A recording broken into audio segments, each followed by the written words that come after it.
perubahan mana pun mesti ada orang yang tak akan suka semua yang kita buat. Jadi saya ambil pendekatan yang praktikal dalam sekarang kan. Banyak debate yang ada antara GST dengan SST. Kenapa tak buat GST? I have a practical problem yang katakan. Kalau kita nak perkenalkan GST, ia mengambil masa 2 tahun. Ya, kerana masa kita berhentikan GST tahun 2018. Sekarang dah 7 tahun dah lepas. Ya. Banyak syarikat-syarikat baru yang tak ada sistem. Banyak juga syarikat lama yang dah lama dah berganjak ke benda-benda baru.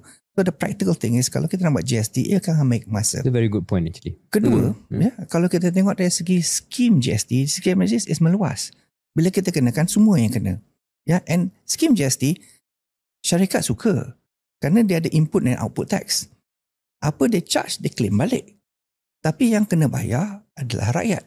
Tapi bukankah itu yang lebih baik kerana tak ada kesan melata cascading effect? The cascading effect kita boleh kontrol dalam apa kita perluaskan dalam SST. Yang kita nampak macam tahun lalu bulan Mac kita lebarkan, kita juga ada bubble system kita buat dan tak ada kesan.